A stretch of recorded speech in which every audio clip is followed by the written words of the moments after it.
for more than 75 years.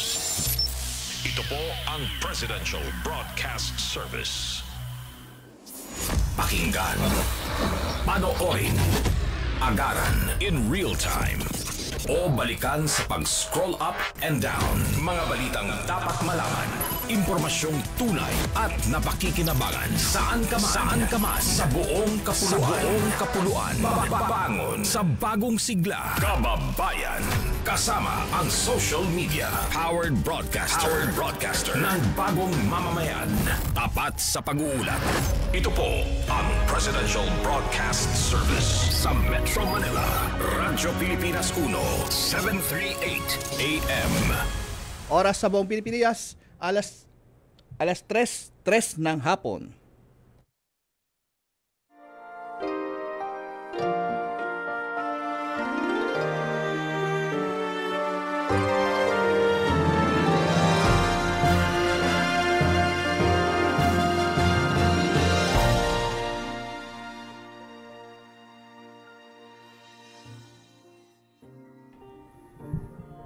Isang magandang hapon po sa inyo lahat at welcome po tayo sa ating programang Kalinga Hatid ng Red Cross dito po sa Radyo Pilipinas ngayong buwan ng October. October na po tayo at October 6 to be exact ngayong araw na to at 80 days or 79 days na lang before Christmas at welcome tayo sa ating programa. Hi Ma'am Jamie. At hanggang alas 4 po tayo ng hapon. Siyempre, nais nating pasalamatan ng bumubuo ng ating programa mula sa Presidential Communication Office ang ating Dr. Cesar Chavez at ang ating Director ng Presidential Broadcasting Service si Fernando Dindo Amparo Sanga, ang ating Station Manager Sir Alan Alanigue kasama ni Sir Maki at ni Sir Ray Sampang at sa technical side natin Sir Oli Lopez at Ma'am Joy Timidan.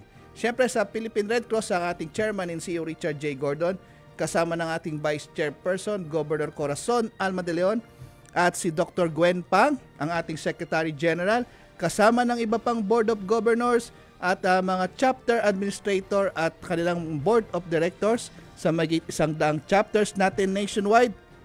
At kasama din po nila ang mga Red Cross 143 volunteers natin at Red Cross Youth. Okay?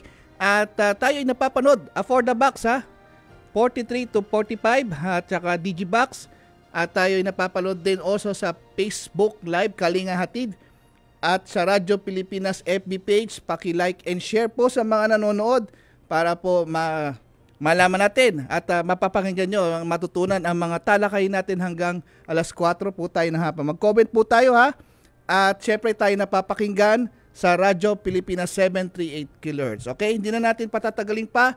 Makakasama po natin ang ating Vice Chairperson. Nasa Zoom po siya, Governor Corazon Alma de Leon. Magandang hapon po, ma'am. Good afternoon.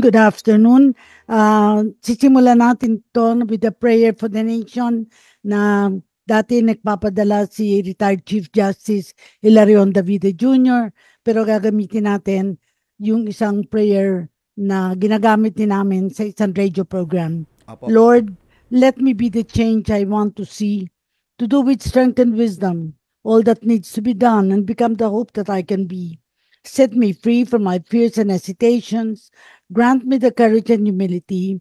Fill me with spirit to face the challenge and start the change I long to see. Even if I'm not the light, I can be the spark.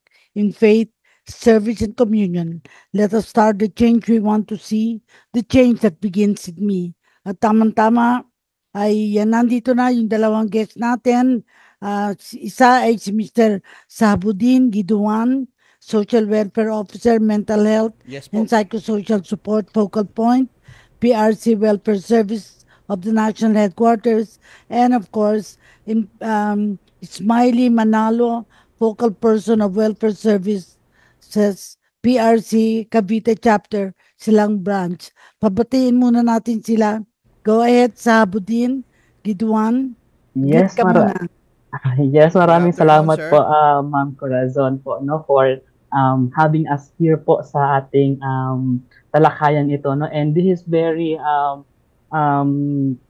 maganda po no for us po para po marinig din natin kung ano pa yung mga dapat natin pag-usapan this afternoon po. And together with me po, Smiley, over to you. Wow, nag-ano na rin siya, ng anchor na siya. Opo. Sige, Smiley, go ahead. Hello po, magandang buhay po sa ating lahat. I am Smiley Manalo from Silang Branch po. So, napakagandang usapin po ang ating pag-usapan ngayong hapon at ito po ay napapanahon lalo na sa RCY month po natin. Oh, good, good. Opo. Ngayon, sisimulan natin, bakit kailangan natin bigyan pansin ang patungkol sa mental health problems ng mga tao? Yan ang unang tanong sa kay Mr. Giduan at tapos sa kay Smiley. Go ahead.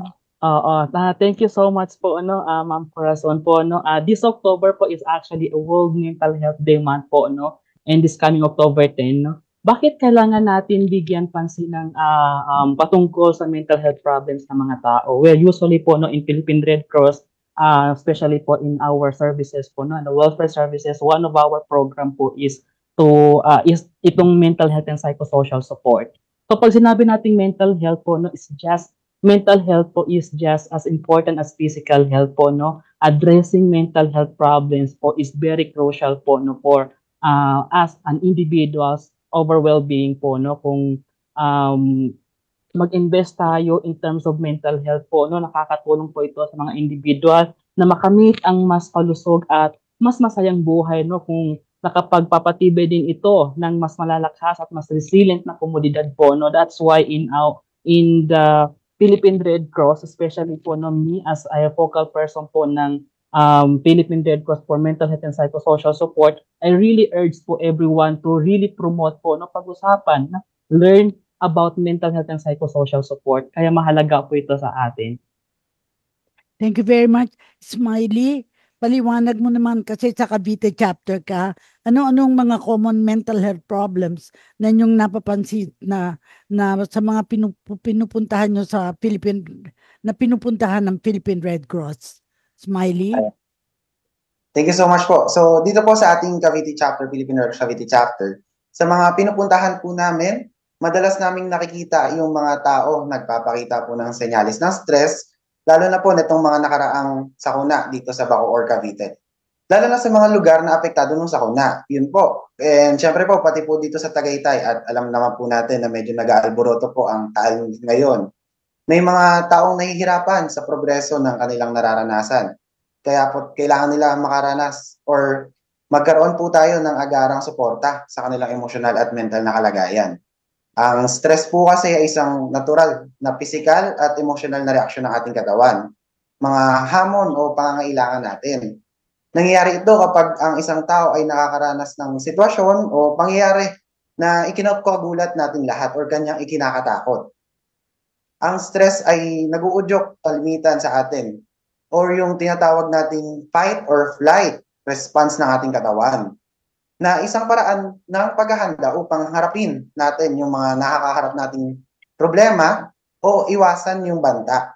Bagaman ang stress ay maaaring isang normal na reaksyon ng ating katawan, katulad na lamang na kailangan natin mag-focus kasi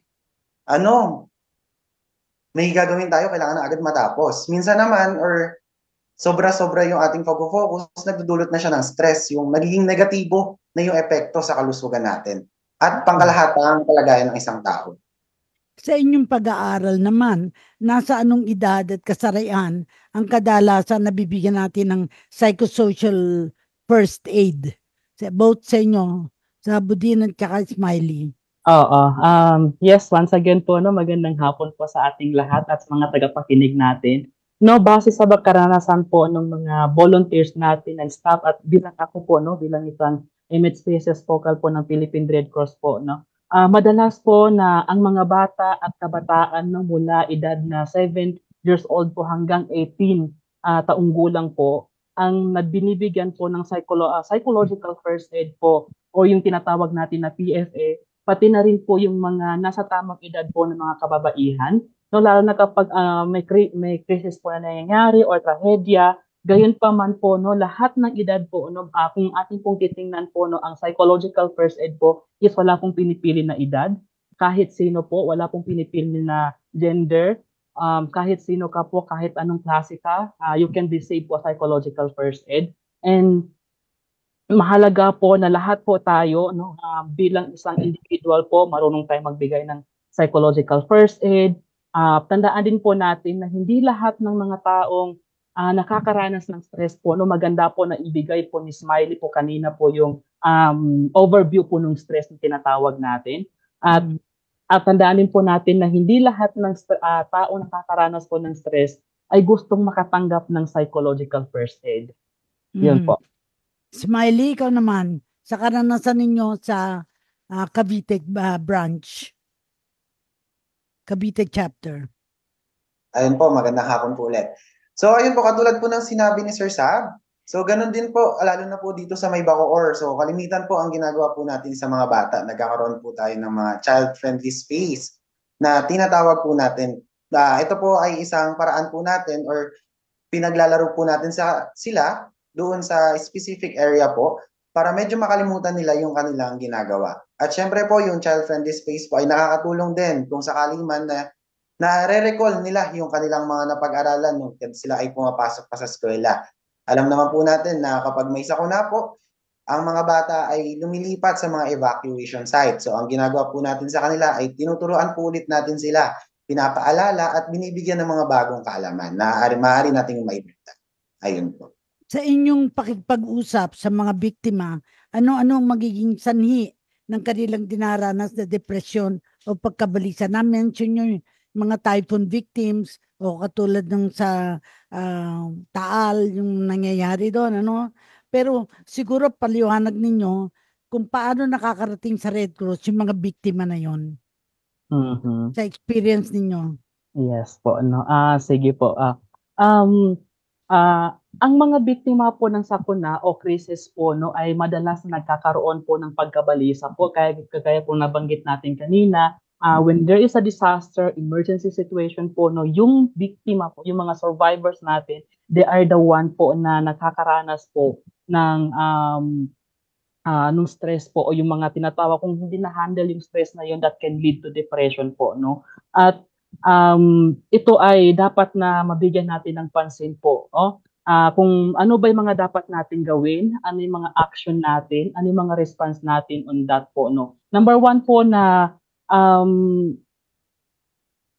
nagiging sanhi po nito ay dahil sa pagkawala ng mahal sa buhay, death of loved ones. So isa yun sa mga nagiging dahilan po kung bakit ang mga tao ay nakakaranas ng stress, depression, or anxiety po. Or dahil sa kagaya ng nangyari po, no, recently we have an ongoing operation po because of the Typhoon Julian po, no, at maraming naapektuhan sa community natin, especially po sa Batanes po. So kapag ang tao nakaranas no, na wala ng livelihood, na wala ng source of income, possible po na magkaroon din po sila ng problema patungkol sa mental health. Smiley, ikaw naman, sa inyong karanasan, ano-ano yung, kasi napag-usapan na natin yung mga biktima, pero very often, ano talaga ang sanhi? Kasi ang feeling ko, kapag wala silang support, ay namumroblema talaga sila. Pero kung ang feeling nila, they can go to Red Cross, ay maaaring mabago ang kanilang pananaw. Anong feeling mo about this, Smiley? So yun po, magandang hapon po ulit. So dito po kasi maaari natin silang pwedeng ma-approach sa iba't ibang paraan. Depende po kasi yan sa kung paano or ano po yung sanhi ng kanilang naging stress. Halimbawa po kasi, lalo na po sa mga kabataan po ngayon, tayo ay naghahanda sa isang pagsusulit. Siyempre yung pressure na gusto nating pumasa at matugunan yung inaasahan sa atin ng ating mga magulang. Na tayo ay pumasa. So ito ay maaaring magdulot ng stress. Maaari kang makaramdam ng mabilis na pagtibok ng puso, kinakabahan ka. Or masyado kang napapagod kasi review ka ng review, nagpupuyat ka. So depende po kasi yon sa mga halimbawa or mga stressor na nagaganap po sa atin. So dito po, kung halimbawa po ang stress po sa atin ay galing po sa trabaho, katulad na lamang po ng mga deadlines na kailangan nating ma-meet or mabigat na trabaho ang binibigay po sa atin ng ating mga bossing. O kaya naman mga di pagkakasundo ng mga trabaho or nagkakaroon tayo ng issue sa isa't isa. So, pag ganun po yung approach, siguro po ang maaari po nating maibigay ay yung sa workplace, mental health naman po, tungkol po sa workplace po natin. Siyempre po, meron pa rin po tayong mga stress sa personal nating buhay, mga pansariling problema. Problema sa relasyon, sa love life, sa financial, yan. Mga responsibilidad natin sa ating pamilya. Siyempre, iniisip po natin, may kakainin pa kaya yung pamilya ko, meron pa kayang pambayad sa kuryente, ayan na naman, dumating na naman yung bills ng tubig. Siyempre po, meron din po tayong mga stress sa kalusugan po natin. Yung mga malulubang sakit o kaya mga medical na gamutan, iniisip natin saan tayo kukuha ng pambayad. Minsan or kalimitan po, naririnig po natin sa ating mga nakakasama ay itong sakit na ito na ba ikamamatay ko? Mamamatay na ba ako? Dito na ba matatapos ang buhay ko? Then syempre po, may mga stress sa kapaligiran. Katulad na lamang po ng ingay. Kung sa ating pinagtatrabahuhan po, ang gusto po natin, nagtatrabaho po tayo or sanay tayo magtrabaho ng tahimik. And then, napakaingay po ng paligid. So, tayo po ay nai-stress and na-out of focus sa ating trabaho. Then, syempre po, yung mga pollution sa paligid natin, yung mga bad odors, yung may mga naaamoy tayo hindi kaaya-aya, yan. O kaya naman po, mga hindi ligtas na kondisyon sa ating pamumuhay. Halimbawa na naman po dyan, yung kung tayo po ay malapit sa isang prone area of volcanic eruption, katulad na lamang po dito sa Silang. Yung mga nakakasama namin dito, lagi na silang nagtatanong kung, Sir, dapat na po ba kaming lumikas? Kasi medyo nag-aalboroto ngayon yung Taal. Dapat na ba kaming mag-evacuate? Kailangan na ba naming bumili ng mga pagkain para may pang-stock kami? Then syempre, isa pa po, malaking pagbabago sa buhay, yung biglaang paglipat natin ng bahay o kaya naman po, katulad po ng mga hinanaing natin, ng mga nakasama namin sa Bacoor Response. Kasi po sila ay nabigyan ng panibagong lugar para or malilipatang bahay. Ang iniisip naman po nila ngayon, paano po ang kanilang pangkabuhayan? Dahil sa Bacoor po, ang kanilang pangkabuhayan ay pangingisda, ay ngayon po inilipat sila sa parang syudad na. So, paano ngayon sila? Doon sila nasanay, yun yung kanilang pinagtatrabahuhan. Ngayon po, mahalaga ang tamang pamamahala ng stress upang mapanatiling malusog ang physical at mental nating kalagayan o ng isang tao para mapanatag din yung loob ng isang tao. Ayun po.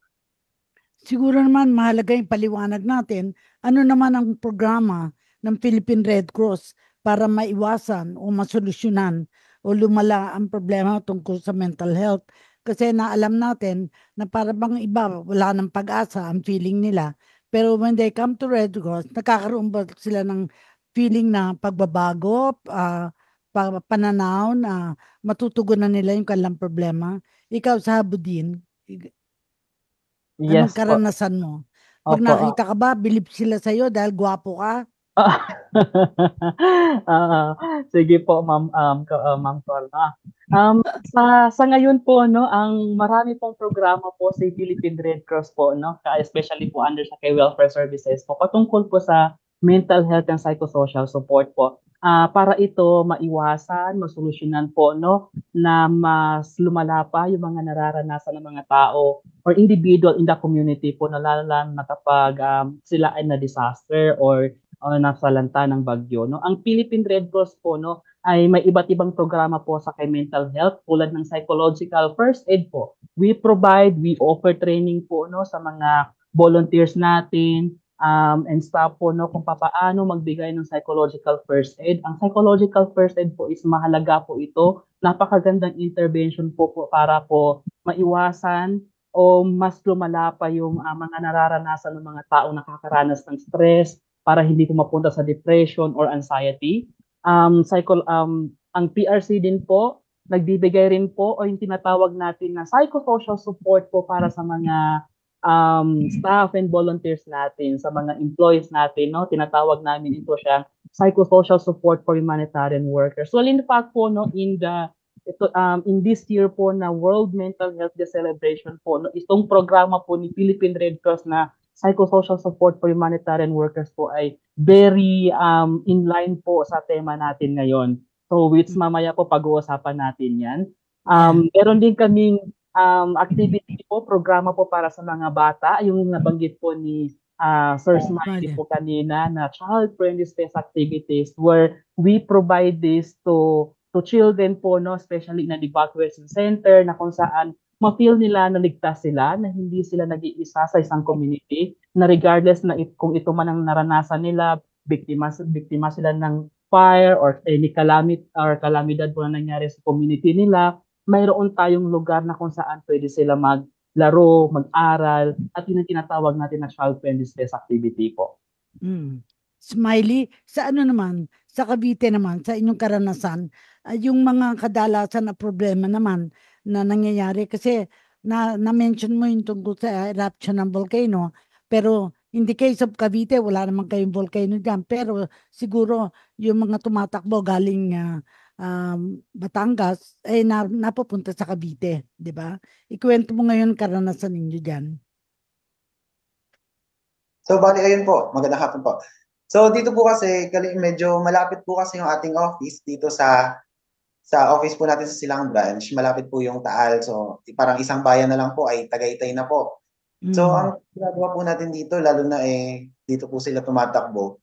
Kinakausap po natin sila. Lalo na po medyo nai-stress. Hindi lang talaga stress, as in nagpapanik na po sila sa ating nangyayari dito dahil nga yung Taal medyo nag-alboroto. So, yung kanilang ginagawa po, or mas nagiging stress po sila dahil po dun sa kapaligiran. So, hindi po kasi nila alam kung ano po bang status. Gawa po ng nag-iisip po sila po ba ay dapat nang mag-evacuate or mag-i-stay pa po ba sila? Yung iba naman po, nagdadalawang isip, mag-i-stay pa ba sila o dun na talaga sila? Medyo matibay naman daw ang kanilang kabahayan. And then po, yung mental health awareness po natin, dun po, yung ginagawa po natin yan. Sa mental health awareness campaign po natin, para sa mas maintindihan po ng mga tao yung kahalagahan ng mental health at maiwasan ang paglala ng problema. Dahil syempre po, yung mga tao ay isip ng isip. Ano na ba ang kanilang dapat gawin? Hindi na sila, or nababalisa na yung mga tao. So dito po, nagbibigay po tayo ng awareness or nagbibigay tayo sa kanila ng konting kaalaman through barangay levels po sa ating RC143s at syempre po pati po yung mga schools na sa mga Red Cross Youth Councils po natin. Ibinababa rin sila. Edison, magbe-break muna tayo. Edison? Gob Cora, meron pa tayong oras, 5 minutes pa po. Sige. Mamaya-maya pa ano po tayo. Ano naman ang Gusto niyo tema po ba ngayon mag-break? ng World Mental Health? Yes po, Gov Cora, maraming salamat po. Today po, October po is a World Mental Health Day celebration po, And this time po, this October po, ang tema natin is, it is time to prioritize mental health in the workplace. At ito ay nagbibigay din po, sa kahalagan po ng mental health sa mga lugar ng trabaho. Ano ba ang papel ng mga leaders? Ano ba ang papel ng employers natin in terms of promoting mental health and psychosocial support in the workplace po, And this theme po, serve as a reminder po for us, everyone po, regardless kung kung saang office ka man nagtatrabaho, gobyerno man yan siya, private sector ka man, or any organization po, that supporting the mental health well-being of our staff po, and volunteers must be one of the top priority po ng bawat isa sa atin, ng employers po. Dahil kapag ang staff natin are mentally healthy, they can perform at their best po, helping us achieve our goals po. Kaya po mahalaga po na suportahan natin yung mental health and psychosocial support in the workplace po. And very timely and relevant po sa ating tema ngayon, October po, this year, 2024, World Mental Health Day. It is time to prioritize mental health in the workplace po. Ang mental health po ay hindi lang po concern ng isang tao, but it is a concern po, it is an organizational responsibility that every one of us must promote po in our workplace. Smiley, ikaw, before we discuss yung mga activities at advocacy campaign ng Philippine Red Cross para sa World Mental Health Day. Smiley, go ahead. So yun po, nabanggit po ni Sir Sab na ang ating tema ngayong taon ay it is time to prioritize mental health in a workplace. So napakagandang usapin po nito, gawa po ng, syempre, dito po sa Red Cross ay medyo tayo po ay laging rumiresponde sa mga sakuna at syempre tayo po ay, tayo rin po yung nagbibigay ng psychological first aid sa ating mga nakakasalamuhang na sakuna. So, syempre sa atin po dapat alam po natin kung paano po tayo mag-a-approach sa ating mga nakakausap dahil baka naman po pag tayo ay yung kinausap baka tayo rin ay umiyak. So, ganun po. Syempre din po yung sa ating sa loob po sa opisina. Maganda po kasing magtrabaho kung ang tao or yung mga nakakasama natin ay kasundo po natin. Wala po tayong sinasagasaan, lahat po tayo ay nagkakaisa sa loob. Syempre, yung mithiin natin kapag ganun ay natutupad at na yung lahat ng kagustuhan ng ating organization or yung gusto nating makamit ay maaabot natin kung tayo po ay okay lahat sa loob. Ayan. Time na for break, Edison? Gob Cora, magbabalik po tayo sa mga ilang paalala. Okay. Ngayong Oktubre 1 hanggang 8, kilalanin natin ang mga tatakbo sa iba't ibang posisyon sa May 2025 elections. Tatanggap na ang Commission on Elections ng Certificates of Candidacy ng mga kakandidato sa eleksyon sa Mayo. Tumutok sa Presidential Broadcast Service, Radyo Pilipinas at sa aming social media pages para sa mga detalye. The filing of Certificates of Candidacy, the Radyo Pilipinas coverage. Pinasinayaan ni Pangulong Ferdinand R. Marcos Jr. ang St. Battalion Gigafactory sa PhilInvest Innovation Park sa New Clark City, Tarlac na siyang kauna-unahang lithium iron phosphate battery manufacturing plant sa Pilipinas. The Philippines is now ready to innovate, to lead, to become the go-to destination for high-tech, high-impact investments. As the first manufacturing plant in the Philippines for advanced iron phosphate batteries, often used in renewable energy and electrical vehicles, the St. B Gigafactory sets the stage for the Philippines to become a player in clean energy storage in our part of the world, in Southeast Asia, in our region. Ang proyektong ito ay naisakatuparan sa tulong ng Australian investment firm na St. Baker Energy at bahagi ng investment commitments na napagkasunduan sa ASEAN Australia Special Summit noong nakaraang Marso. When St. B Giga hits full capacity by 2030, it will be producing 2 gigawatt hours of batteries annually. This is equivalent to around 18,000 electric vehicles, almost 500,000 home battery systems. This facility runs in tandem with the Philippines' renewable energy landscape as we transition our country to renewable energy. Para sa iba pang mga balita at impormasyon, manatiling nakatutok. Tapat sa pag-uulat, Radyo Pilipinas.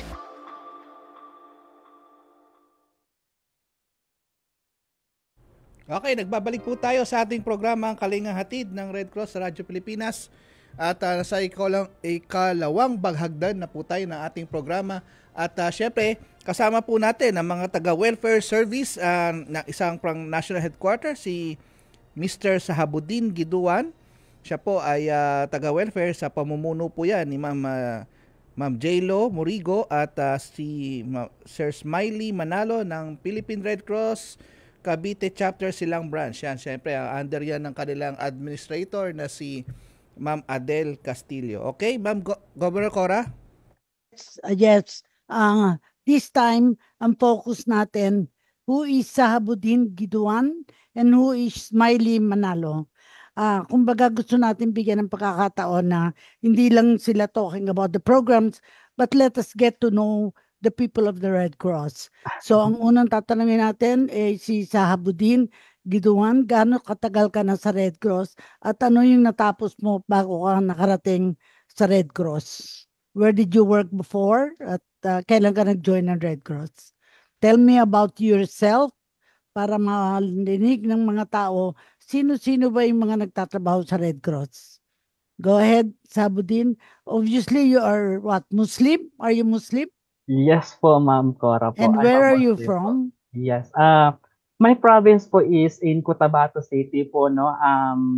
Doon po ako nag-aral at lumaki na rin po. So anyway po, no, magandang hapon po sa ating lahat. Again, ako po si Sahabuddin Giduan. Po, isa po akong Muslim. Isa po akong registered social worker po, no. I graduated last 2008 po, no, from Mindanao State University, Maguindanao po. In Maguindanao po. So, I started as a volunteer po ng Philippine Red Cross way back 2018. Nagsimula po ako bilang Red Cross Youth, naging chapter youth president po ng Cotabato City Maguindanao chapter. And then naging instructor po ng safety services, naging instructor din po ng welfare services, specifically po no focusing on mental health and psychosocial support. So before ako naging staff ng Philippine Red Cross here in National Headquarters, nagsimula po ako bilang isang volunteer. 3 years as a volunteer po no bago ako naging staff. Pero habang nagbo-volunteer po, nagtatrabaho naman din po ako sa ibang agency like the hospitals.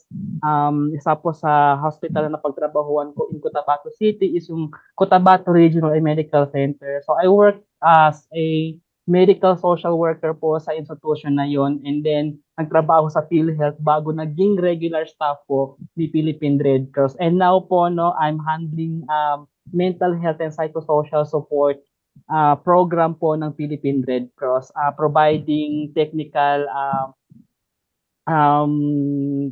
assistance po, support no sa mga staff and volunteers natin, especially po kapag dinideploy sila, and then also provide trainings po sa kanila po para po mas mapaganda pa po yung programa po ni Philippine Red Cross po na mental health and psychosocial support. Mhm. Can you tell me who are your parents at saan ka at I want to honor them as well, no? Yung mga magulang mo, may mga kapatid ka ba? And are you single? Are you married? Ano? Yes po no, Gov Cora po. Thank you so much for that question po. Ang mama ko po is nasa abroad po siya right now po, no. Ang pangalan po niya is Arvaya po Gidoan. So currently po, I think 9 years na ata sa abroad po ng Saudi Arabia as a domestic helper po. So she went there po no para po sa mga kapatid ko at para din po sa akin nung nag-aaral pa ako. And until now po, balik ng Pilipinas, balik naman ng abroad to work po do para po magtulungan din po kami. Kasi currently po no, I have 3 mga kapatid po na nag-aaral po in college. So isa rin po ako sa mga nagpapaaral doon, supporting my of course my parents po no, and then my father is a farmer po no in North Cotabato. So siya po ang nasa bahay ngayon. Siya po nag-aalaga ngayon sa kapatid ko na nandoon na nag-aaral din po no, currently parang grade 2 po siya ngayon. So currently you're in Manila. Yes you live po in no. Manila. So, I live in Manila right now po no. Simula nung 2022 na naging employee na po ako ng Red Cross po. So you're not married? Not yet pa po. But soon to be married? Yes po. Good to know. How about Smiley Manalo? Ano yung background mo? Sino yung mga magulang mo? At bakit ka nagtatrabaho sa Philippine Red Cross? So, ayun po. Magandang buhay po ulit sa lahat. Ako po si Smiley Manalo, the Focal Person of Welfare Service of Philippine Red Cross Cavite Chapter. So, naging volunteer po ako noong 2017. Actually, yun po yung naging stepping stone ko kasi ako rin po ay nagsimula as Red Cross Youth. So, actually, aksidente po yung pagpunta ko sa Red Cross nung high school po ako. Nag-start po kasi ako grade 8. So, nagkaroon po ng Leadership Development Program, yung RCY before. And then, ang pinapadala lang po kasi is President and Vice. But I am the PRO. And ako na lang po yung naipadala. Then, syempre, that time po ay nagkaroon din po ng Most Outstanding Red Cross Youth Council. And then, nagkaroon din po na Most Outstanding Red Cross Youth Volunteer, then 10 Most Outstanding Red Cross Youth Volunteer. And I am proud na kahit wala po ako doon sa top 10 active RCY volunteer noon sa aming chapter, kami po kasi ay 15 school lamang noon. And then, kahit wala po ako doon sa top 15 or sa top 10, dalawa na lang po kami natira ngayon na nasa Red Cross. And from that, naging Red Cross Youth Instructor po ako, and then naging CPP, Disseminator, CFS or Child Friendly Space Facilitator, then naging HACCP or yung HIV and AIDS Substance Abuse Educator din po, then naging DMS or Disaster Management Service Instructor and Safety Service Instructor po. Then ngayon po, ang pinag-focus po ngayon ay yung Red Cross Youth and Welfare dahil medyo yung kabataan po natin ngayon, lalo na po dito sa Cavite, ay medyo mag-skyrocketing yung yung anxiety and depression ng mga kabataan. Yes. Alam mo, natutuwa ako. That's why this portion of the interview of the program, I want to get to know yung mga taong nagtatrabaho sa atin dahil ang feeling ko, dapat malaman nyo na you're not just anybody in the Red Cross. You are somebody in the Red Cross na dapat pagpatuloy nyo yung ginagawa nyo. And who knows, you don't have to be forever sa Red Cross, but you are forever in the belief that with the Red Cross, you can continue to help even if you're in another capacity, in another job. Of course, I dream of the day that you will be promoted to a higher position while in the Philippine Red Cross. So we're now in this portion na challenges, no? Ano pa yung gusto nyong malaman?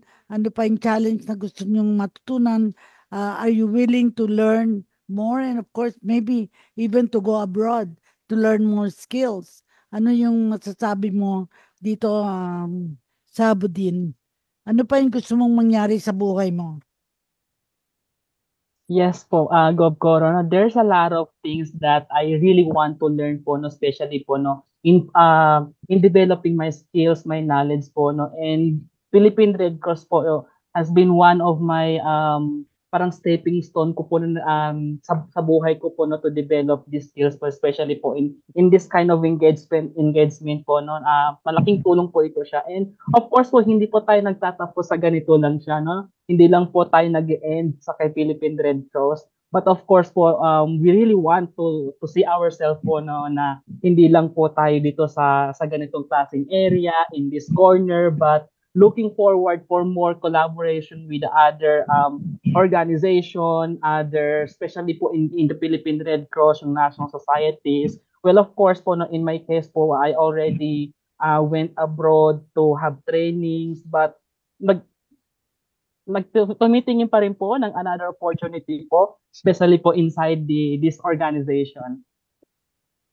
Good. How about Smiley? Ayun po.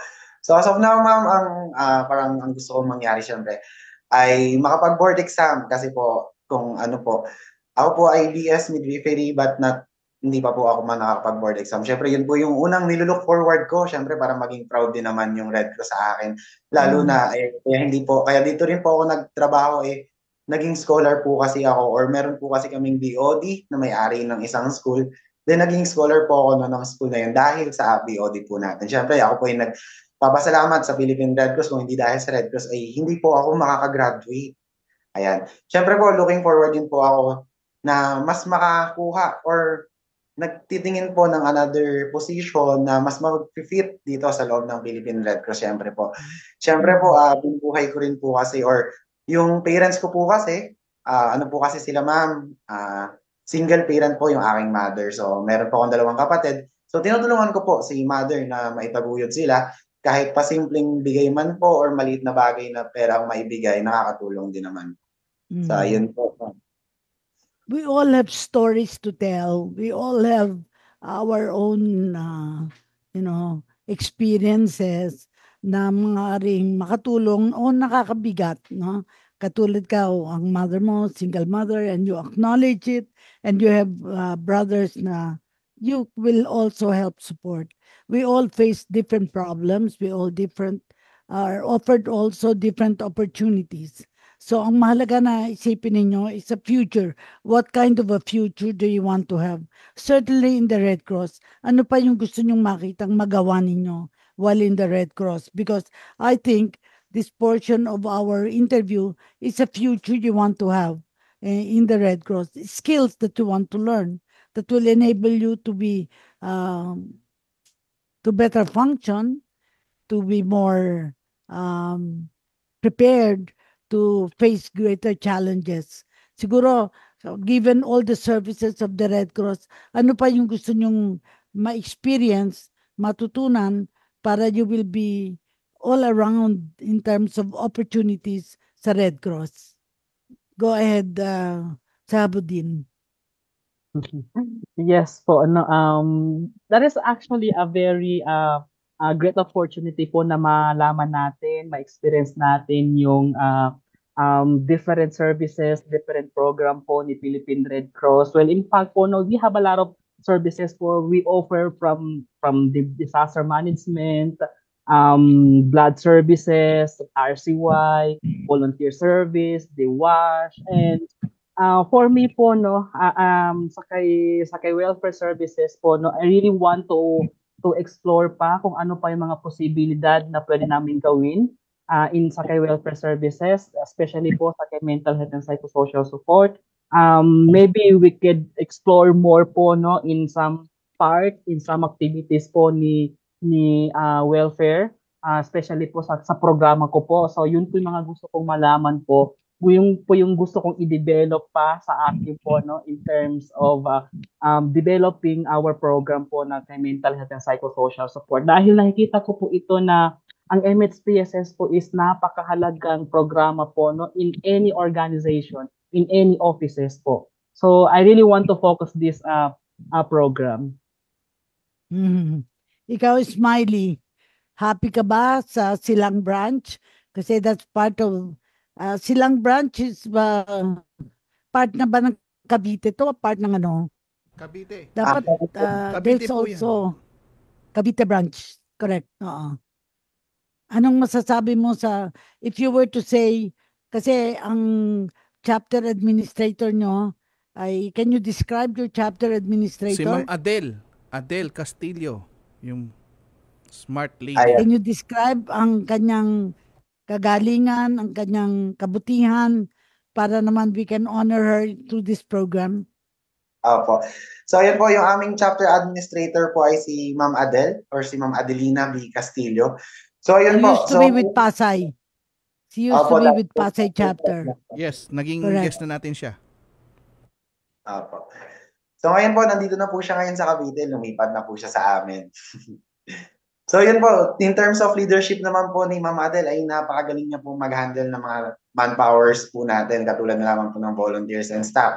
Nakapag-mobilize po talaga tayo in times of disaster or in needs kung kakailanganin po natin. At syempre po, gumagawa po ngayon si Ma'am Adele ng mga capacity building para sa ating mga staff and volunteers, especially po sa welfare service po natin. Ayan po. So looking for the challenges po here at Philippine Red Cross Silang Branch. So syempre po, katulad po nung kay Sir Sab, medyo naikot na po kasi natin yung services po ni Red Cross. Gusto ko lang po sanang i-challenge din yung sarili ko sa kaalaman ko tungkol sa MHPSS, or mas gusto ko pang mapalalim yung kaalaman ko tungkol sa MHPSS dahil ako po ay nagpo-focus sa youth. Alam naman po natin na ang youth ngayon konting ano lang sinasabi nila sila ay nade-depress, sila ay na-anxiety. Though hindi natin alam, minsan kasi sinasabi natin nag-iinarte lang daw sila. Mm-hmm. So gusto ko pong maaral po talaga ang mental health and psychosocial support po natin. Para mas tama po ang maibigay kong approach sa ating mga kabataan. Gob Cora. Yes. Meron po akong tanong para sa kanilang dalawa. Sige, kasi, ikaw, magtanong ka. Tungkol sa mental health na talakayin po natin. Kasi pumupunta sila sa mga disaster area, mga nasunugan, mga biktima ng kalamidad, bulkan, paglindol. Pag pumupunta kayo doon sa isang disaster area na nakikita niyo yung kalagayan ng mga tao at siyempre yung na-devastate yung kanilang mga ari-arian, paano niyo ino-overcome sa sarili niyo na wag mapunta sa inyo yung feelings na gano'n na walang-wala sila? Paano niyo ino-overcome yun? Kasi pagpunta niyo doon, siyempre makikita niyo itsura nila, di ba? So paano niyo ino-overcome yan? Good question po yun siya, sir, no? That question. How we overcome po yung feelings po, yung effect, yung nakita natin sa community, no? In myself po, no, meron kasi tayong tinatawag na stress management. Paano natin minamanage yung stress natin? How we can manage our own stress po, no, na dahil sa dami ng nakita natin, naranasan natin, nakasalamuhan natin, at hindi natin maiiwasan na mapupuno tayo. Punong-puno tayo ng mga sinishare nila. So, meron tayong tinatawag na self-care, no? Paano ba natin siya ginagawa? Yung minamanage natin yung sarili natin, activity, exercise, mga ganong klaseng management po na ginagawa natin. So self-care po, no, is really important po, no, lalo na sa mga humanitarian workers na nag-i-engage in response, especially po sa mga masyadong chaotic po na area. So dapat marunong tayo paano natin tulungan yung sarili natin, paano natin i-recognize yung mga nararamdaman natin, yung reaction natin sa mga stress, paano natin i-manage yun. Si Smiley. So, yan po. Bali po kasi sa team po natin, ginagawa po natin ay nagkakaroon po ng critical incident stress management, lalo na po kung malakihang operasyon. Dahil hindi po kasi talaga may iwasan na sa isang operation ay nagkakaroon ng samaan ng loob, or syempre dahil po tayo ay pagod na lahat dahil sa operation, ilang oras na tayo naka-duty, bilad sa araw, buhat ng gamit, transfer ng gamit, luto dito, luto doon. Syempre po, kalimitan tayo po ay nagkakaroon na ng sama ng loob sa isa't isa. Yes. So, ang critical incident stress management po, ang ginagawa po natin ay nagkakaroon po tayo ng open forum sa mga kasamahan po natin. So, sa tulong po ng CISM, ito po ay nilalabas natin yung ating mga saloobin. Yes. So, yung mga sama ng loob, nagkakaroon po tayo ng parang confrontation. Pero ito po ay syempre, sinasabi po natin for the sake of our self-care din po, dahil baka ito ay madala natin sa bahay. Mahirap po kasing dalhin to sa bahay, madadamay pa yung ating pamilya. Ayun po. Yes po. Idadagdag ko na rin po na Gov Cora po, no, yung nabanggit niyang debriefing po, na mahalaga po in every operation, in every response po na gagawin natin, there should be a debriefing po na ano bang nangyari? Ano ba yung mga dapat nating improve sa ating mga sarili? Ano ba yung dapat natin pag-usapan sa mga response na ginawa natin, no? Learn to control yung mga bagay na kaya mong kontrolin. Kung hindi mo kayang kontrolin, then huwag mong problemahin, baka mas lalo pang lumala yung mga nararanasan mo, mga nararamdaman. Gov Cora. Well said, well said. Siguro ang tanong na lang will be, anong future? Where do you want to see yourself sa Red Cross in the future? Pwede naman tayong managinip because I always believe dream big dreams, for the dreams of today will be realities of tomorrow. Ano yung panaginip ninyo while you are at Red Cross? I think you can just express that. It's just an expression of where you think you want to go with the Philippine Red Cross. Si Smiley naman. Go ahead. Ayun po, Gov Cora.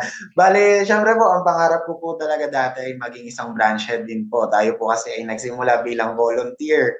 And then ngayon po, naging focal person, na-absorb po tayo. Syempre po, gusto ko rin po maging branch head, lalo na po yung mga magiging volunteer po natin, katulad po niyan. Ito po, isang instances dito po sa office. Nagulat na lamang po ako, may nagtanong na RCY na, Sir, paano po ba maging staff? Gusto ko rin maging staff. Siyempre, yun po ay isa po sa nilook forward ko as a staff na parang nakamit ko yung challenges. Mayroon palang nag-look up sa akin. So, bakit ako hindi ko rin i-look up yung sarili ko sa mas kaya ko pa, tas mas i-challenge ko pa yung sarili. Ayun. And because you face the challenge and you're now a regular staff, nakita natin because at malaki even if you're nila. staff, we also are volunteers in the community. Dapat wag natin isiping Red Cross lang tayo. We belong to a barangay, we belong to a community. And also, I hope that you will participate in informing the people who we should vote for.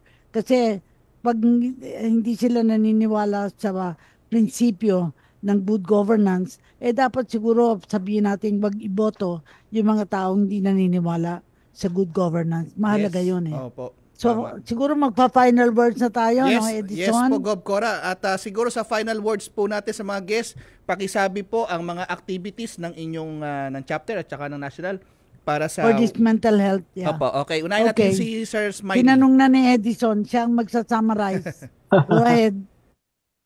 Okay, so maraming salamat po. No, before we end for this wonderful engagement po, no, with Gov Cora po, no, we would like to announce po, no, kung ano ba yung mga activity po na ginagawa po ni Philippine Red Cross po, no, in celebration to the World Mental Health Day. So this year po, no, the Philippine Red Cross will join the global community po, no, in celebrating the day, with a strong emphasis on in prioritizing mental health in the workplace.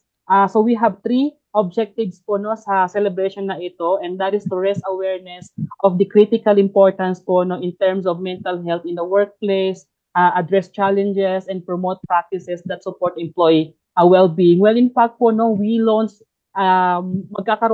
maglo-launch po si Philippine Red Cross Welfare Services po ng Mental Health Talk Series So, mag-start po to siya this coming October 11 po. We invited speakers, resource person po, no, that talk about the ano ba yung role. Yung first topic po natin will be the role of leadership in promoting workplace. So, ang target participants po natin is our chapter administrator, the executive staff ng Philippine Red Cross, the board members, and then the team leaders. And then another topic po na itatalakayin po din ng natin, no, on that mental health talk series po is yung mental health in the workplace, focusing on strategies for creating a mentally healthy work environment and the role of our employees po in promoting mental health and psychosocial support. And magkakaroon din po tayo ng series po na financial wellness. Well, in fact po, isa rin po sa mga stressor natin, no? Nagiging cause of our stress po is yung pera po, kawalan ng pera. So, itatackle po din natin yan. We invited some speaker po, no, expertise po, no, from BPI. And then, lastly po, yung topic natin for the mental health talk series po na yan is yung creating an inclusive workplace, addressing mental health needs of diverse population. So meron din po tayong in-invite po na speaker for that specific topic po. And then that is on October 25. Yes. Yung creating an inclusive workplace. So mag-start po yung talk series natin October 11, every Friday po ng October po yan siya. October 11, October 18, and October 25 po. And of course po, no, this is actually a required po, no, for the chapters to conduct a psychological first aid. At hinihikayat po namin na lahat ng chapters na mag-conduct po ng psychological first aid. And maybe, Smiley po, no, you can elaborate po, no, kung ano ba yung plan ng Cavite chapter, specifically on Silang branch po, kung ano ba yung plan ninyo in this type of activity po, yung simultaneous psychological first aid training. So, after that po, no, meron din pa po kami isang activity on that po, no, para po ma-equip natin yung mga ma-equip natin, ma-empower natin yung mga youth volunteers natin, and then required po namin na mag-conduct po ng psychological first aid training. Dapat nag-start na siya noong October 1 until October 30 po yan siya. And last po na activity natin for the World Mental Health Day po is yung psychosocial support for humanitarian workers na ginagawa po ni headquarters para po bigyan ng suporta yung mga na-deploy natin in disaster operation. So Smiley, over to you po na para po ma-elaborate mo yung ano ba yung plan ng chapter in psychological first aid training for this October. Go ahead, Smiley. So, for the chapter level po, yung plan po namin, actually medyo naunahan po namin. Noong September 14 ay nagkaroon na po kami ng basic first aid. And then this month po ay magkakaroon po kami ng series of welfare training. This upcoming October 13, magkakaroon po kami ng psychological first aid for children and youth. Siyempre po, by October 19, magkakaroon naman po kami ng child protection policy orientation. And then by October 20, magkakaroon naman po kami ng community-based psychological first aid training po. And then planning din po kami for the next month na magkaroon po tayo ng training of trainers. So ito po ay patuloy natin gagawin. At syempre po, ito po ay for branch-based, volunteer and chapter-based volunteers po. Yung for the schools and community-based po, nagkaroon po tayo ng mga schedules nitong mga weekdays po para po sa mga schools po natin at sa mga barangays po. Okay. Wow. Thank you very much. Okay na. Sir So Smiley. goodbye na tayo. Opo. Pero bago mag-goodbye, Yes po. para sa kanilang dalawa na naging guest natin for our very productive afternoon, yung poem ni Rabindranath Tagore na binabasa ko din sa isang programa. Where mind is without fear and head held high, where the world has not been broken to fragments by narrow domestic walls, where tireless striving stretch their arms toward perfection, where the mind is led forward to thee, into ever-widening thought and action, into that heaven of freedom, my Father, let my country awake. Sana'y pagpatuloy nyo ang inyong gawain sa Philippine Red Cross para mapatunay natin na we are part of a bigger world, na dapat tumulong tayo para mapaganda natin ang ating bansa at makatulong tayo sa pagpapaunlad ng ating komunidad. Thank you one and all, at sa mga nanood na kinig sa amin, maraming salamat sa inyong lahat. Okay. At Thank you so maraming much. salamat po sa mga nakasama natin ngayong hapong ito, sa mga nanood sa ating Facebook Live, especially si Christian Dakdak. Sabi niya, kudos for giving importance and raising awareness to mental health and PSP. At maraming salamat sa naging guest po natin ngayong hapong ito, si Sir Sahabudin at si Sir Smiley. At ito na po yan na po ang ating Kalinga Hatid ng Red Cross sa Radyo Pilipinas ngayong October 6. At susunod na po ang pagbabalita hatid ni Sir Albert Sebastian. Kasunod po ng programa ni Vance Fernandez. Pulsod ng Pilipino, ito po si Edison Enriquez. 2 minuto bago mag alas 4 ng hapon. We know you're always on the go. Pero